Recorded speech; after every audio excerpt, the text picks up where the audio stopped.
আসসালামু আলাইকুম। আমি ফারজানা ফাতেমা মানিকগঞ্জ থেকে বলছি। আশা করছি আপনারা সবাই ভালো আছেন। আমরা আল্লাহর রহমতে ভালো আছি। প্রতিবারের মতো আবারও নতুন একটি ডেইলি ভ্লগ ভিডিও নিয়ে হাজির হলাম আপনাদের মাঝে। আশা করছি আমার সকল প্রিয় আপু ভাইয়াদের কাছে আমার আজকের এই ভিডিওটি ভালো লাগবে। সকালের কাজকর্ম সেরে আমি চলে এসেছি এখানে বিছানাটা গুছিয়ে নেওয়ার জন্য। তার আগে বেশ কিছু জামা কাপড় ছিল আগের দিনের পরিষ্কার করে শুকানো ধোয়া ছিল, তো সেগুলোকে গুছিয়ে নিয়ে আমি বিছানাটাও গুছিয়ে নিলাম। এরপর ছেলেকে হালকা একটু নাস্তা দিব, তো এখানে আমি চকোস মিল্কটাই দিচ্ছি। আর এই যে সেই স্টার আর হচ্ছে মুন, তো সেইটা খেতে বেশ পছন্দ করে। এরপর পরেই চলে আসলাম টেবিলটাকে পরিষ্কার পরিচ্ছন্ন করতে। তো এখানে আগে যে পাত্রগুলো ছিল সেগুলো আগে থেকেই সরিয়ে নিলাম, আর এরপর এটাকে ভালোভাবে মুছে ক্লিন করে নেব।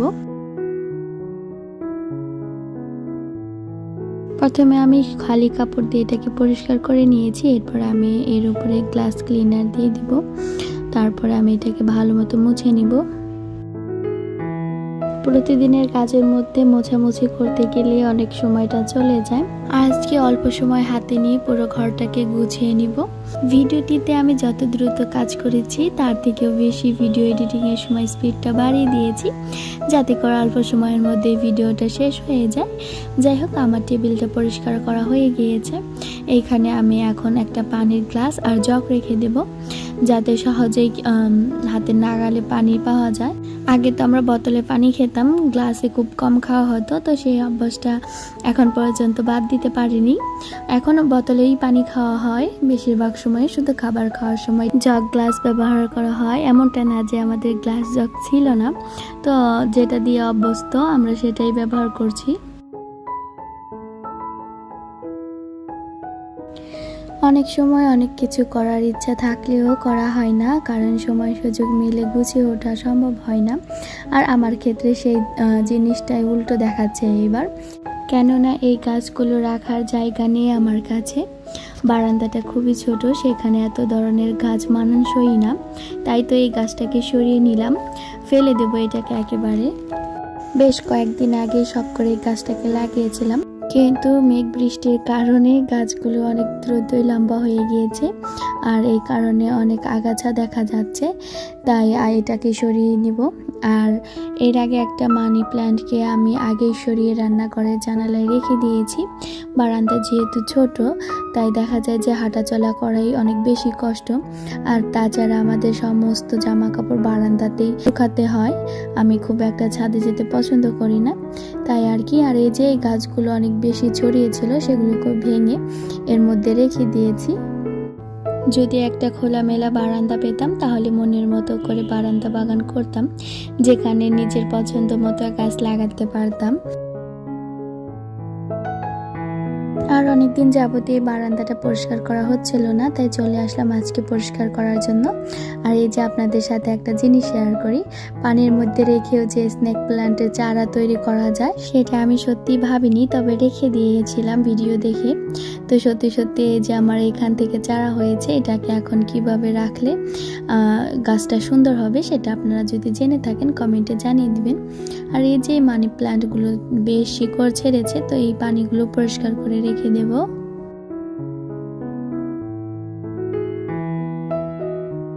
এই বৃষ্টি বাদলের দিনে বারান্দায় তেমন আশাই হয়নি, তাই ভাবলাম আজকে একটু পরিষ্কার করে দিই, তা না হলে পোকার সংক্রমণ হতে পারে। আর এছাড়াও বাবা নিমের তেলটা যেটা আছে ওটা পানি দিয়ে স্প্রে করে দেন। যাই হোক, প্রতিবার আমি যে জিনিসটা আপনাদের কাছে চেয়ে থাকি আজ এখনই চেয়ে নিচ্ছি।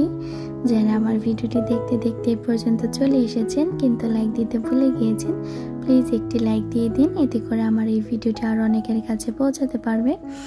আর যারা অলরেডি এই কাজটি করে রেখেছেন তাদের সবাইকে জানাই অসংখ্য ধন্যবাদ।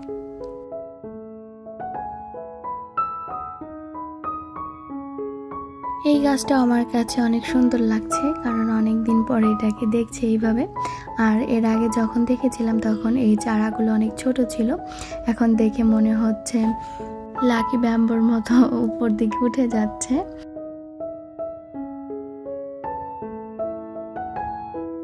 এই মানি প্ল্যান্টটাকে আমি এখন এই চট দিয়ে বেঁধে দিব এইখানে, যাতে এটা অনেক সুন্দর ঝোপালো হয়। আর এই যে বেঁধে দিয়েছি, তো এটাকে এখন আমি ভালো মতো পরিষ্কার করে যার যার জায়গা মতো গাছগুলোকে রেখে দিব। তবে এবার একটু অন্যভাবে রেখে দিয়েছি। যাই হোক, আমার গাছগুলো গুছিয়ে নিচ্ছি, আপনারা দেখতে থাকুন। আর কে কোথা থেকে আমার আজকের এই ভিডিওটি দেখছেন চাইলে কমেন্ট করে জানাতে পারেন। কথা বলতে বলতে আমার বারান্দাটা একেবারে গোছানো হয়ে এসেছে। এবার দেখাবো অসময়ের কিছু ফুল আপনাদের সাথে। যেহেতু বর্ষার শুরুতে অ্যারোমেটিক জুঁইয়ের ফুল হয়, এখন পর্যন্ত অ্যারোমেটিক জুঁই ফুল দিয়ে যাচ্ছে, তো এটার ঘ্রাণ অনেক সুন্দর লাগছে আমার কাছে। আর এই যে আমি কিছু লিলি বসিয়েছিলাম, লিলির চারা, এটাকে ভেবেছি বাড়িতে নিয়ে গিয়ে বসিয়ে দেব, আমার আরও আছে সেইগুলোর সাথে। যাই হোক, এই হচ্ছে বাগান বিলাস।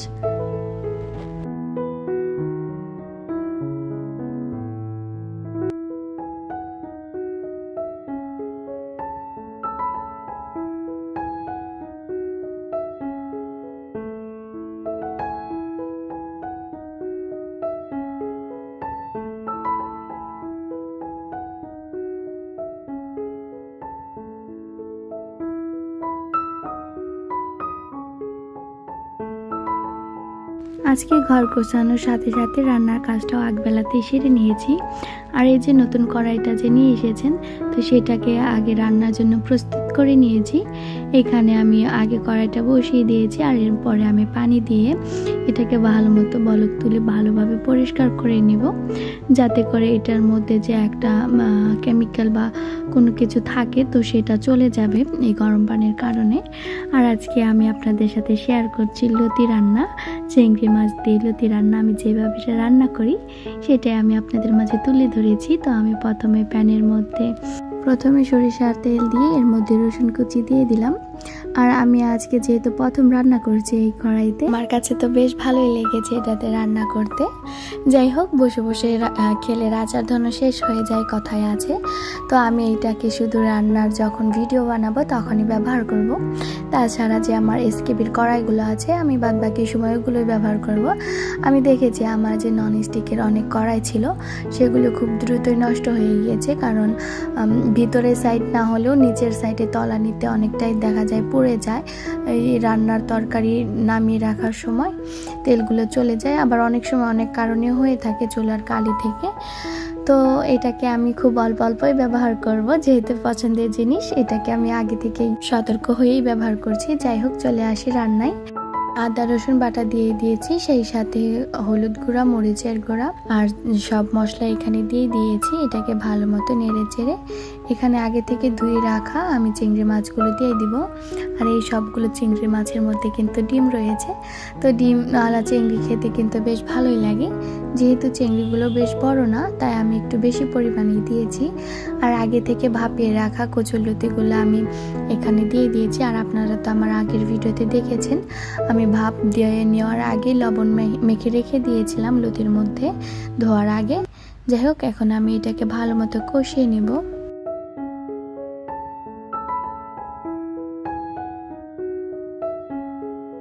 আর কষানো হয়ে আসলে আমি এর মধ্যে সামান্য পরিমাণ পানি দিয়ে দিব, যাতে করে তলানিতে না লেগে যায়। আমি চাচ্ছিলাম যে লতিটা রান্নাও যেন হয়, আবার যেন আস্তে আস্তে থাকে। আর এই লতিটা যতই স্বাদ করে রান্না করি না কেন, আমার খাওয়ার পরপরই গ্যাস্ট্রিকের ব্যথা শুরু হয়ে যায়, কেন জানি না। তবে আপনারা চাইলে এখানে কিন্তু তেঁতুল ব্যবহার করতে পারেন, যাদের গলায় লাগার সমস্যা আছে। তো আমি এইভাবে রান্না করলে আমার কিন্তু গলায় লাগে না। আর রান্নাটা হয়ে আসলে আমি এখানে কিছু ধনিয়া পাতা দিয়ে দিব। জানি না এই লতি রান্নার সাথে ধনিয়া পাতা যায় কিনা। আর এই তো আমার লতি রান্নার ফাইনাল লুক। আর এই পাশে আমি রান্না করছি সবজি দিয়ে রুই মাছের ঝোল। যাই হোক, আমার আজকের ভিডিওটি ছিল এই পর্যন্ত। আশা করি ভালো লেগেছে। আর ভালো লাগলে প্লিজ আমার চ্যানেলটিকে সাবস্ক্রাইব করে পাশে থেকে যাবেন। আল্লাহ হাফেজ।